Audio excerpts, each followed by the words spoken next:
The Farm Journal Legacy Project presents Leave a Legacy. And now your host, Kevin Spafford. Welcome to Leave a Legacy.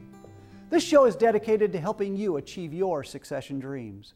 We feature farmers, professionals, and leaders who demonstrate the characteristics necessary for a smooth ownership transition, growing the operation, and preparing the next generation to lead. Since the last time we met the Esthers, one of our case study families, son Chad and his wife Tanya welcomed a new baby to the family. The Esthers have implemented a buy-sell agreement.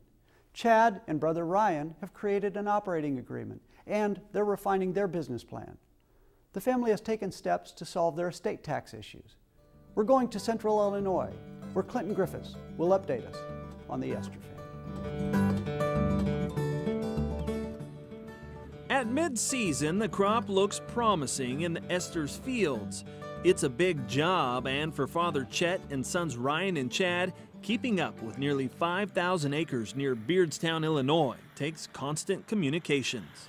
4% 30-year money, that can't be wrong. But it's their conversation off the field and across the family table that's making the biggest impact these days. You know, we're making plans, and it's not moving as quick as I want it to. It's still not moving as quick as I want it to, but we're making progress. Slowly but surely. We've been following the Esther's succession planning efforts for the past couple of years. Chet and his wife Lori are looking to pass on the family business, which includes not only the farm, but a construction company and semi-truck and trailer dealership. Giving up control means sons Chad and Ryan and their wives and children will one day be in charge. After months of discussion, planning, and conversation, the group, their attorney, and financial accountant appear to have settled on a multi-generational trust, also known as a dynasty trust. It looks like it's going to do basically what we want it to do, which is a good thing. I mean, it's going to do the transition just differently than I thought. Not saying it's wrong. It's going to provide for Bear and I, which is good, which I'm probably less worried about that than I should be. Very interesting. It's pretty much what we wanted to do. We want some control, but we want flexibility. We want to give the boys flexibility. Chad's had complete flexibility when he's inherited it. A dynasty trust is an irrevocable trust that's designed to benefit two or more younger generations.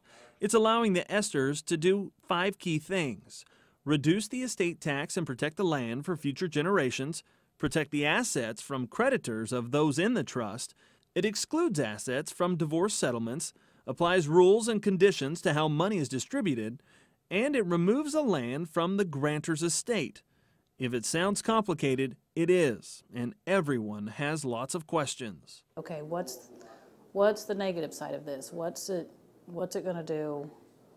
And I mean, right now it sounds really good, but we got to find out a lot more details on it. It's a lot more complex than I had envisioned.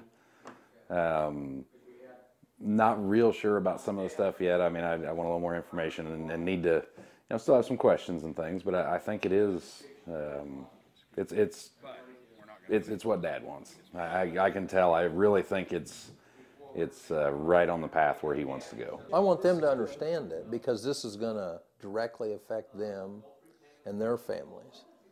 And so if they think it's completely stupid and there's reasons they think it won't work, I mean, I don't like to, I'll call it manage from the top down. I want to be down there with everybody working together and be collaborative. 10 feet lower, you could scoot it over. Scoot it over, and that would help us. Working with everyone includes his daughters-in-law, who are part of this planning process. I mean, everybody just as well know what's going on. If they've got a part to play in it, why have play practice if you don't have everybody there? I'm not from a farm family, and Aaron's not either. So all of this is new. We're learning as we go, so we're constantly, every decision that's made on that farm affects us. We're constantly trying to figure out, okay, well, what does that mean? Because he comes home and says, I want to buy this farm, and I'm like, yeah. Wait a minute. That's a lot of money. No, we can't do that. Well, then he has to explain it all and now it's all starting to make more sense. Yeah. It's also helped her realize how important being prepared can be. Tanya says watching what happened to the Dell family of Maryland, another legacy family working on succession planning, really scared her. Tommy Dell died last year in a tragic farming accident. It did. It scared me to death, and there is no day that we're not grateful that, you know, everybody comes home for supper at night, but it's one of those too where we want to make sure that we're protected because it happens, and it happened, you know, and it can happen to anybody. Which is why meetings like this, although complex and often frustrating, are so important to the Esther's future, even if it's taken 2 years to get here. I don't know, maybe all farmers aren't like us, but it seems like to make big decisions or to get crap done, excuse me, we need some hand-holding, and I think most farmers are that way. And now he's holding in his hand a blueprint for a possible future. I guess I want to do the best we can with what we've got. Reporting for Leave a Legacy, I'm Clinton Griffiths.